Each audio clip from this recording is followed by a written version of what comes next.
All right, you were listening to Whitefish Community Radio. We are here with Halladay Quist for WCR Live. She's going to be here to do a little interview and play us a few songs. Woohoo! Halladay, thank you for coming down. Thank you for having Can me. you give us a short introduction of yourself for those who may not know who you are? Okay, well, I'm a Montana girl, born and raised in Creston, Montana, underneath the beautiful Swan Mountains. I grew up, went to Flathead High School, state champs, 2002. Then went to University of Montana and ran track for them for a little while. Toured Europe for a bit with a choir from University of Montana. And ended up in a couple of metal bands in Seattle, ended up back in Montana, decided to make my living here, and just released my first solo album, the hard copy, the end of last May. So still in my first year of that. All right. So let's talk a little bit about your growing up. You grew up in a very musical household with your father, Rob Quist, being in the Mission Mountain Band. You started playing the piano at age 6 and guitar soon after that. Did you grow up wanting to be a musician? Was that just a foregone conclusion, or did you grow up wanting to do something completely different?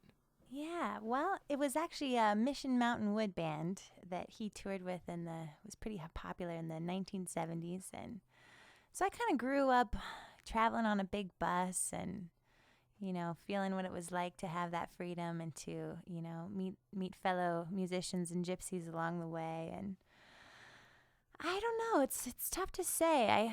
I had a dream when I was 18 about me standing on this stage and finishing this last note on my electric bass, and just like thousands of people kind of erupting. And I must say though that I didn't seriously consider having it be my main focus until probably about 2 years ago. So yeah, relatively new. So you toured with your father at a young age along with your brother Guthrie. Do you have any memories or favorite memories from that experience that you could tell us about? Yeah, well, actually, my brother's first tour was the summer after high school graduation for me. It was 2003, and he calls me up, and actually, I was actually down there visiting my brother. He went to the Pepperdine University, got a voice scholarship down there, and his bass player quit 2 weeks before they were supposed to go on a Montana tour. So he's like, sis, you got to cover it. I don't have anybody else. So we rented this little 10-foot by 10-foot room. I just remember it being so sweltering hot in there. We were all kind of sweating together, and we'd spend anywhere from 8 to 12 hours in there for 2 weeks learning up the music, and then went on tour. It actually culminated with a great show at Rockin' the Rivers, and we were playing the noon stage, but we were still there. And had a great time, and it was a great summer, and definitely learned a lot about myself and about the industry. And I think Barry Oakley Jr. heard the story and deemed me kind of the 2-week wonder. Was that during your time in House of Quist, or am I getting mixed up? Yeah, well, we had different incarnations with my brother.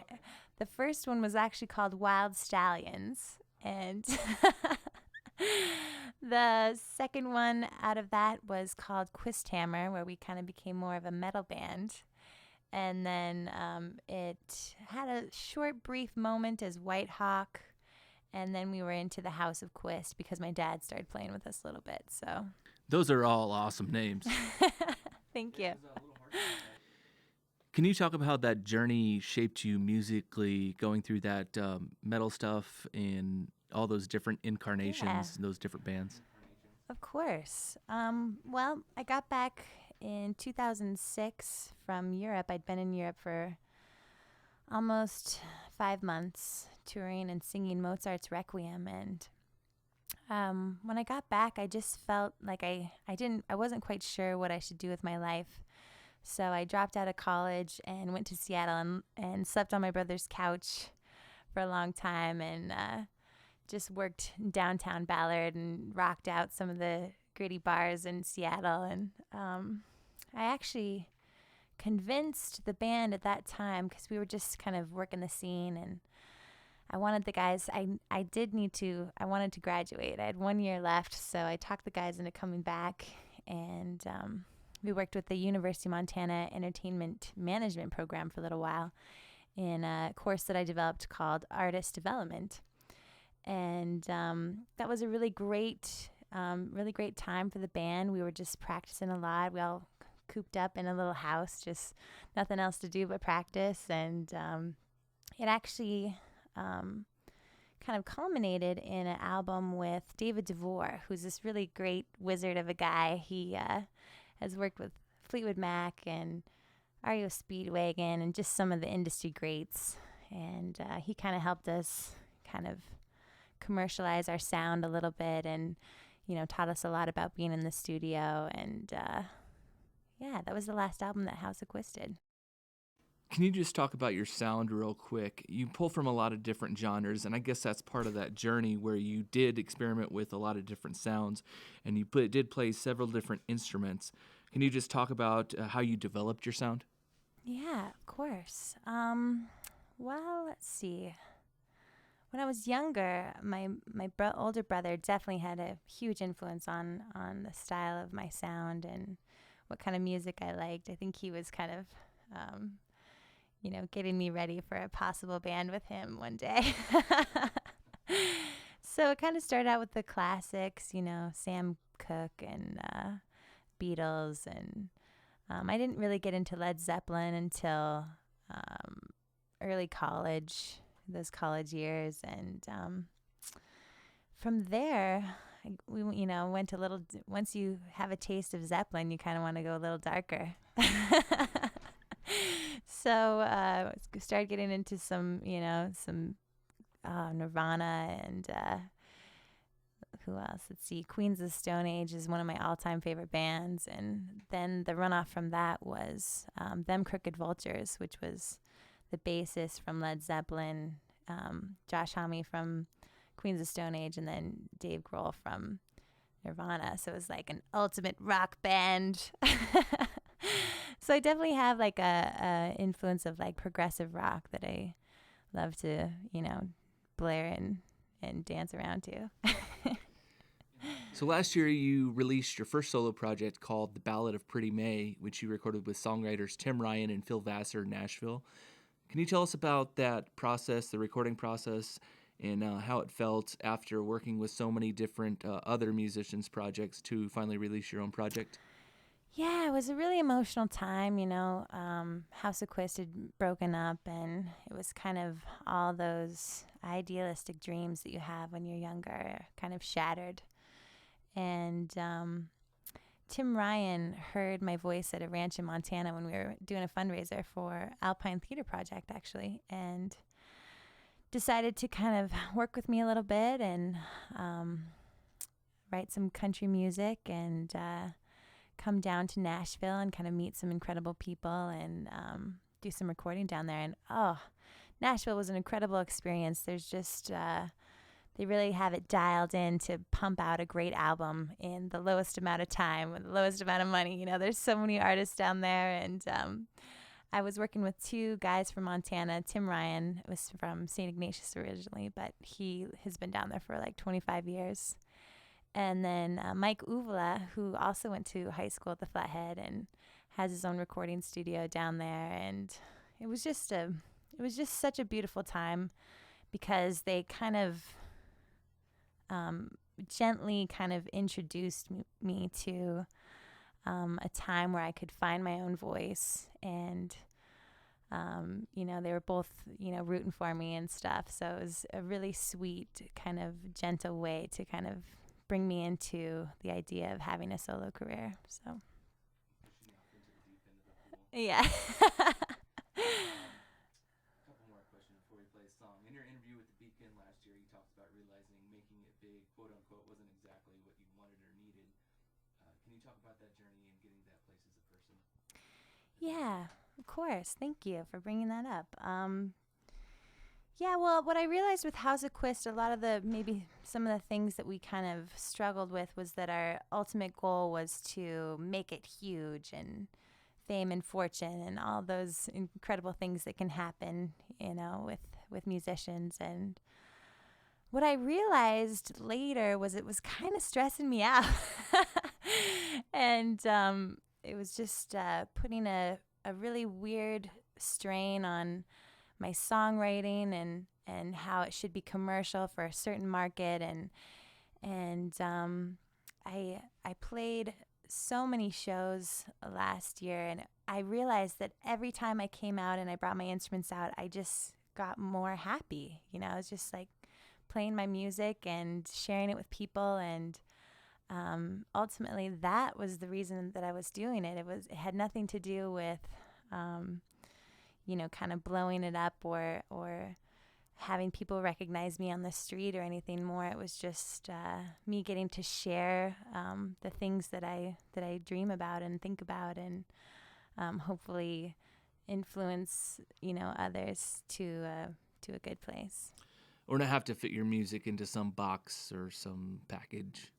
Exactly. Yeah.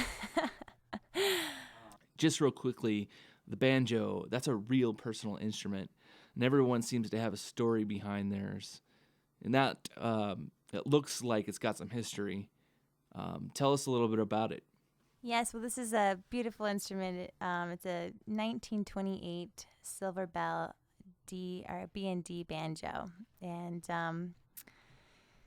as you were saying, it's just beautiful gold kind of inlay around the body, and then the neck has this beautiful design, and we kind of call it Excalibur around the house.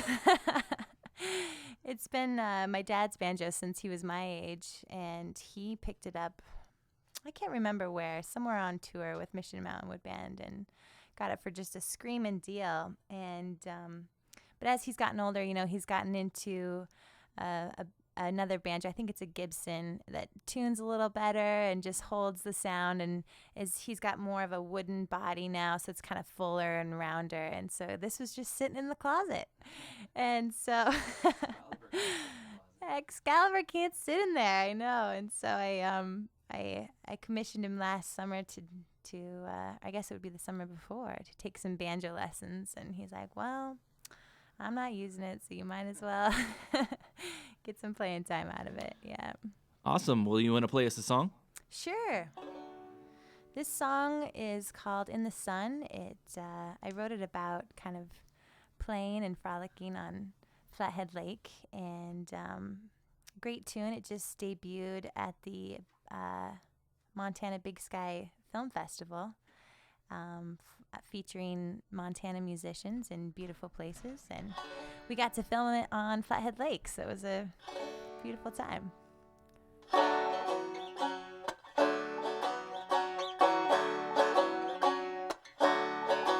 How low, how low, how low can you be when the sunshine falls down on you and me?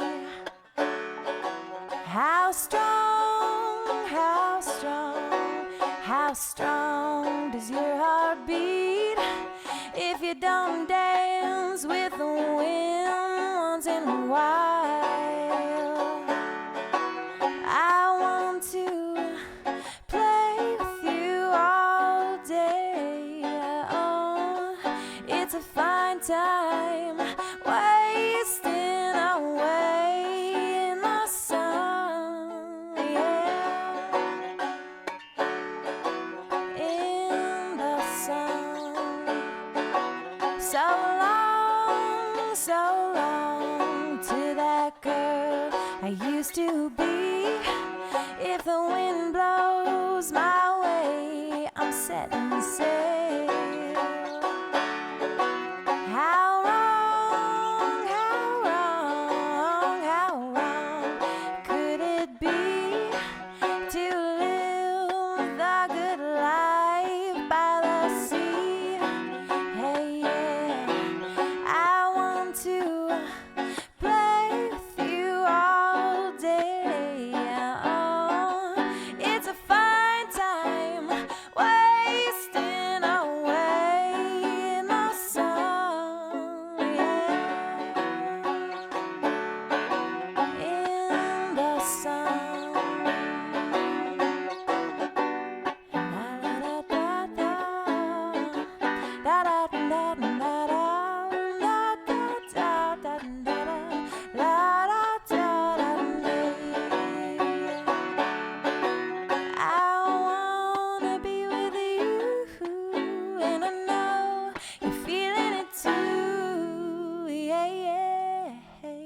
the sun, in the sun. Do, do, do, do, do. I want to play with you all day. Oh, it's a fine time wasting away in the sun. Yeah, in the sun. Ha-da-da-da-dee-dee-dee.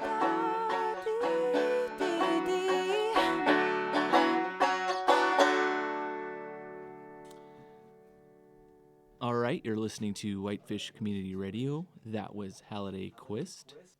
That was awesome. Thank you. So you've been really, really busy lately, and you've had your hand in several different projects you're currently working on outside of your own music.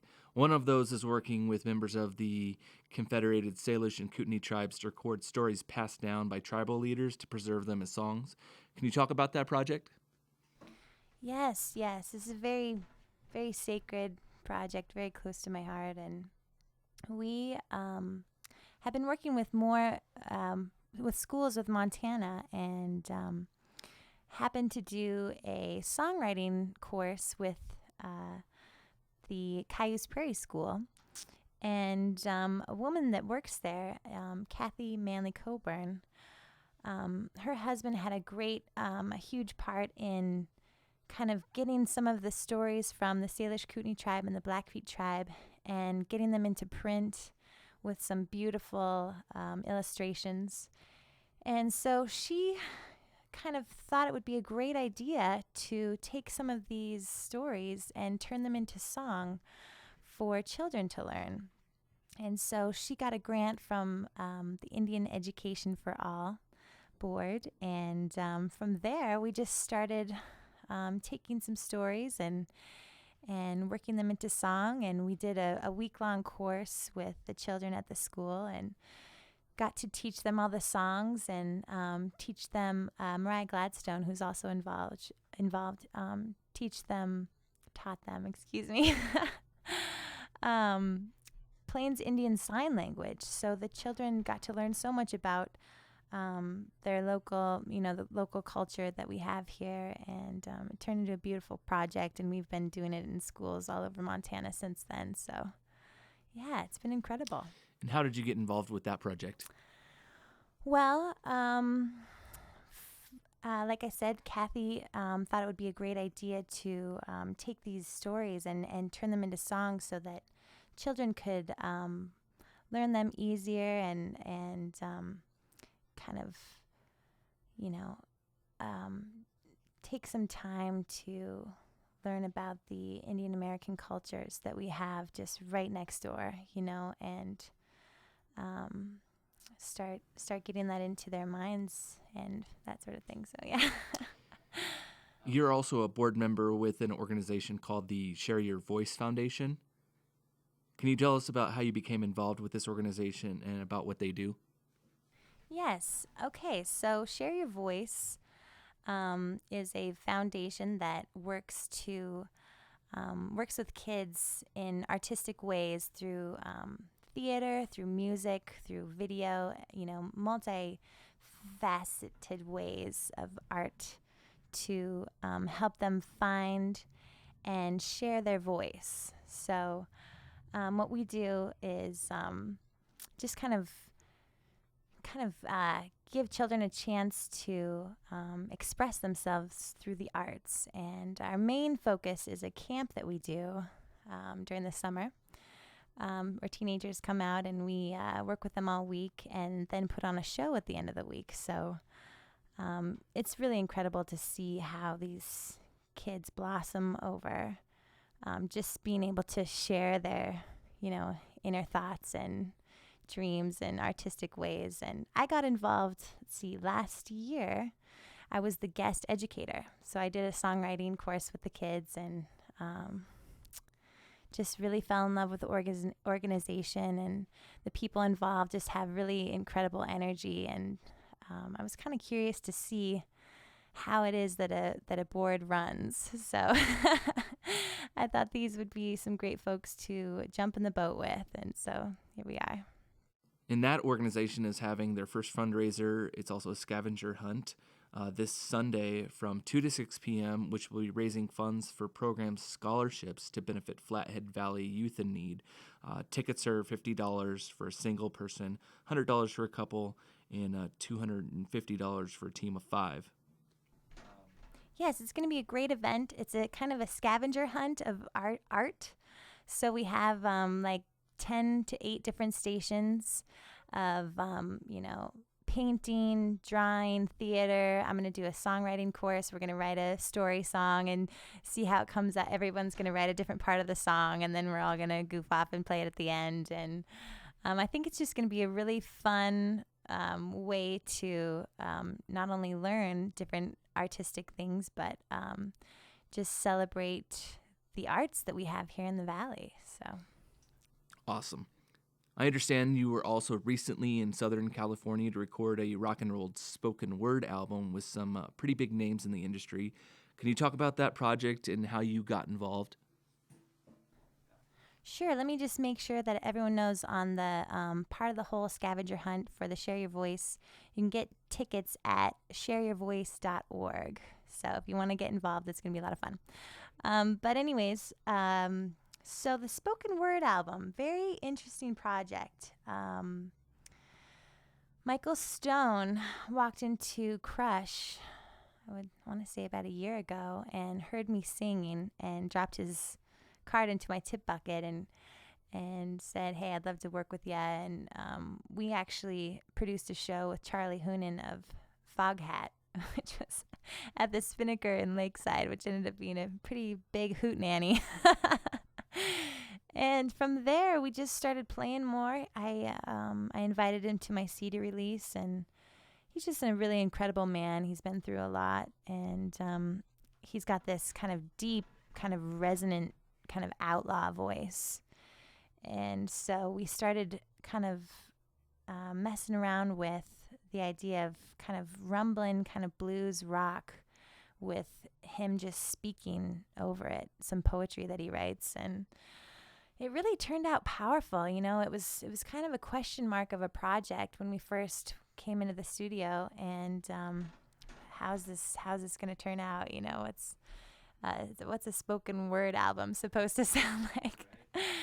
But we had some great producers on the project, Bernard Fowler of Rolling Stones, and Robert Davis, who's worked with Lauryn Hill and toured with her, and Dave Schultz, who tours with Goo Goo Dolls, and just all these creative minds coming together. We just came up with some powerful music, and there were times where we were all kind of crying and hugging in the behind the big board, and just kind of blown away by what was happening. So that'll be interesting. Right now we're still kind of in the mixing mastering phase, and we should be able to get it out hopefully within the next year, and planning to take it on tour. Hopefully a European tour is kind of in the works. So yeah, we'll see how that goes. Are you going to be going on the European tour as well? Yes, I will definitely go on the European tour. Oh, no, it's okay. You guys can go ahead. You guys have fun. It's all good. Yeah. Is there anything else you wanted to add about that project? Yeah, that was pretty much it. That was, that's the roundabout. So we'll see what happens. Like I said, we're still in the mastering phase, which, as people that are in bands kind of know, it can be a little bit of a back and forth about what sounds best. But hopefully it'll be ready and in production by the end of this year. So, yeah. All right. Well, do you want to play us another song? Sure. I might switch. Is that okay? Yeah, sure. You are listening to Whitefish Community Radio. We are here with Halladay Quist, who's playing us a few songs and answering a few questions for an interview. She is getting out her stand-up bass. It's a beautiful electric stand-up bass.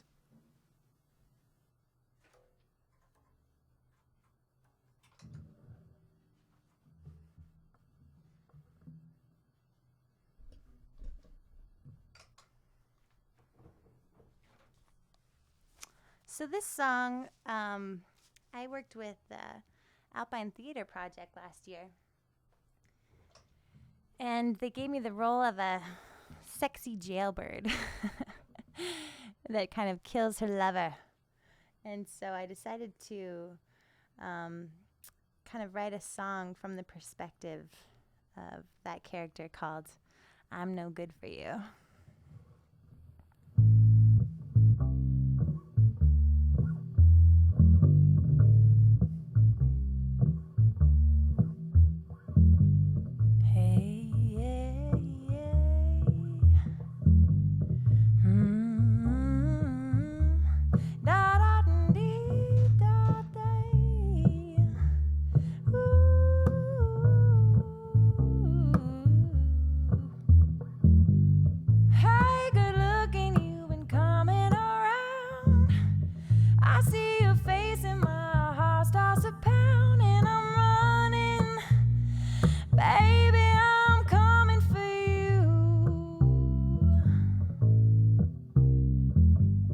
Show me what's itching, baby. I'll hit the spot.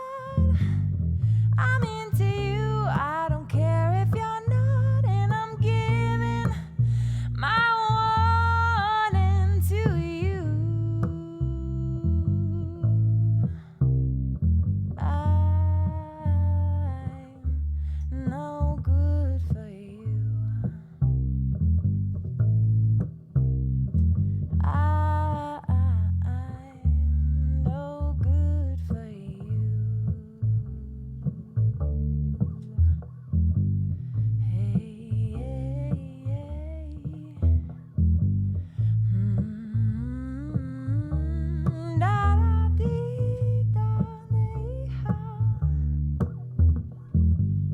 Come on, baby, let me drag you downtown. I wanna show the girls I'm my new hound. You won't care what I do to you. No matter what I do, baby, you won't get a clue. I'm no good for you. I'm no good for you. I'm no good for you.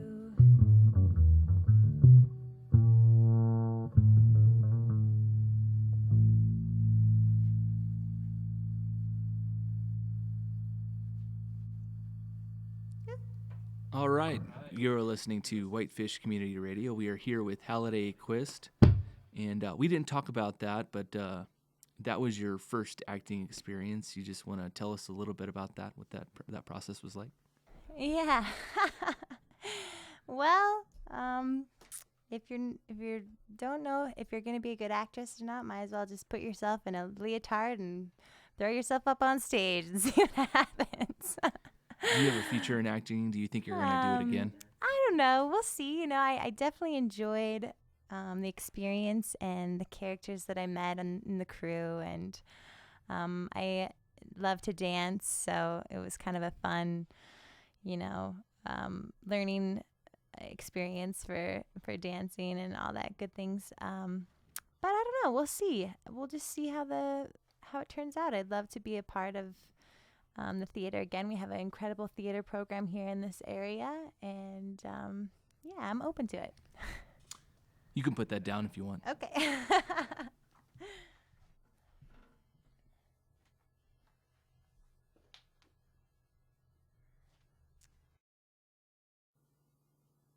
You've stated that you want to stay in Montana. Now that music is more global, do you think it's become easier to live wherever you want and create a music career and build a following?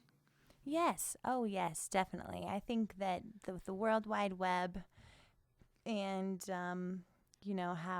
how singles kind of take off through video and blogs and, good press, then definitely, yes, it's a lot easier to figure out where you want to live most of the year and then just do little kind of little kind of pointed tours and getting different fans from different areas and then hitting the repeat button. So definitely want to live in Montana. There's no place like home, and I just can't live without clean air and fresh water, and I'm not willing to sacrifice that. Do you see using Montana as a positive asset when building a brand as an artist? People like Mike Murray seem to be having a lot of success doing that, saying, hey, I'm from Montana, this is me, and this is who I am. Yes. Yes. Oh, yeah, I definitely agree with that. Montana has kind of a mystique about it. You know, we're kind of a wild state as far as what's going on there. You know, I've traveled to other places, and it's kind of, Montana is the question mark in the whole United States, as to like, what's going on there? You guys riding horses to school and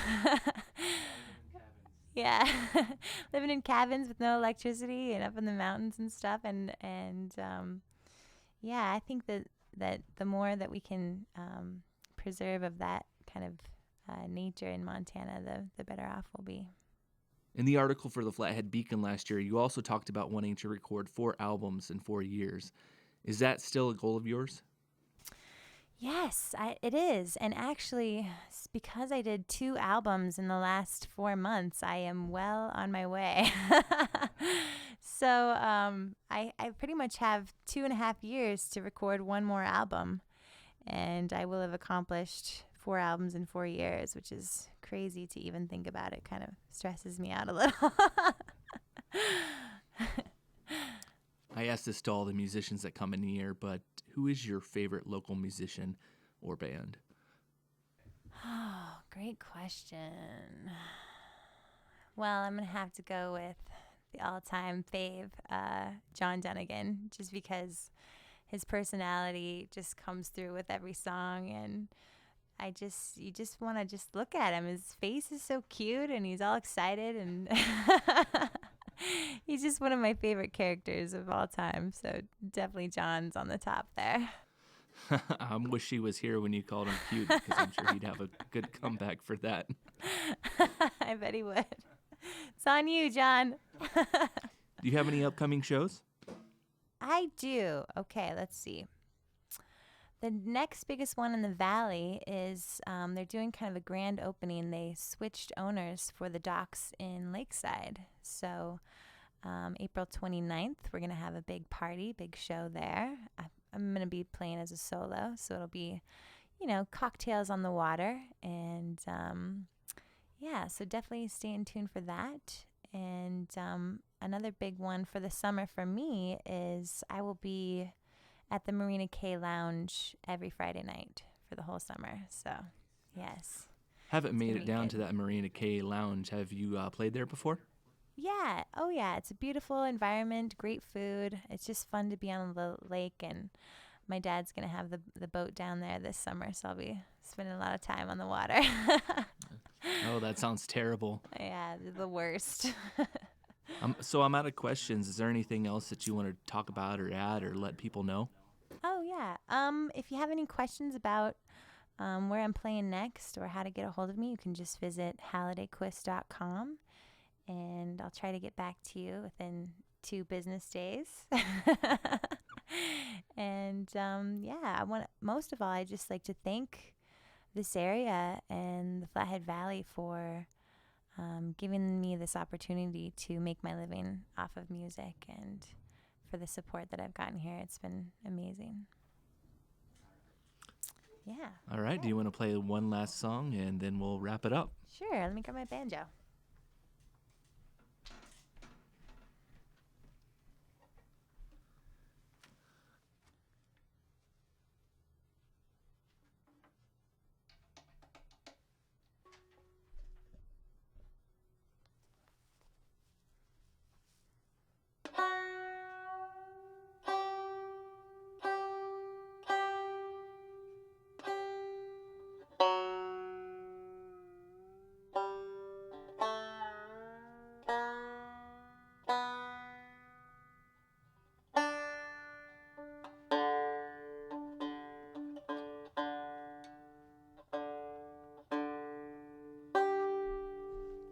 I'm going to do a Neil Young song. That's one of my favorites. This one's called Harvest Moon.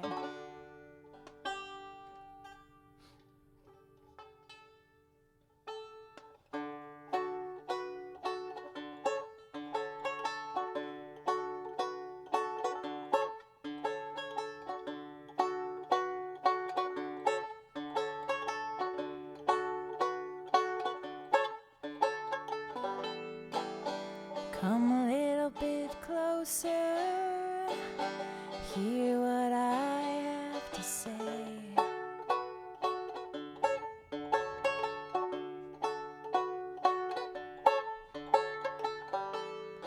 Just like children sleeping, we could dream this night away.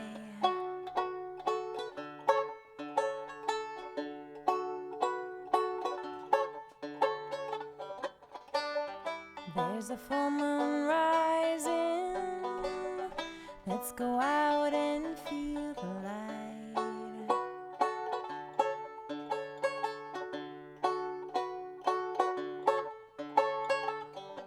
We know where the music's playing. Let's go out and feel the night.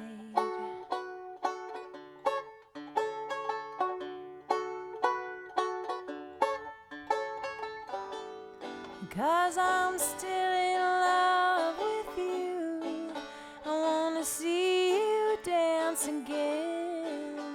'Cause I'm still in love with you on this harvest moon.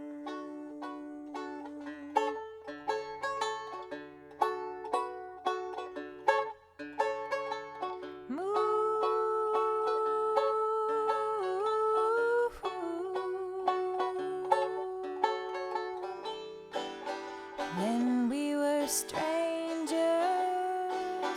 I watched you from afar.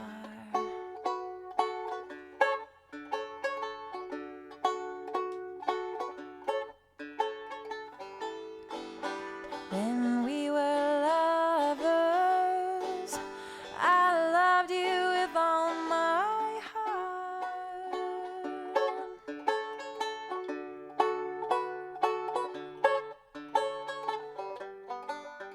Now it's getting late, and the moon is coming high.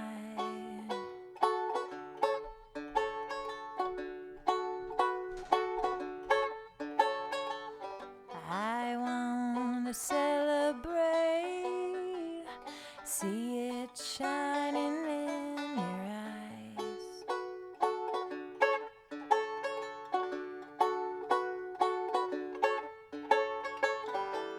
Because I'm still in love with you.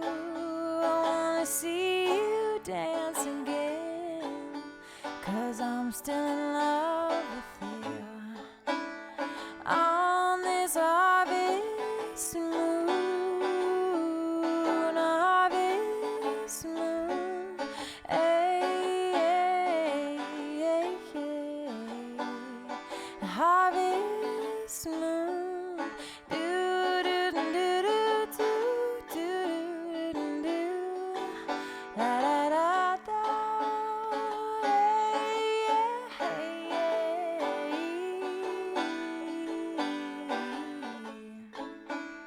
On this harvest moon.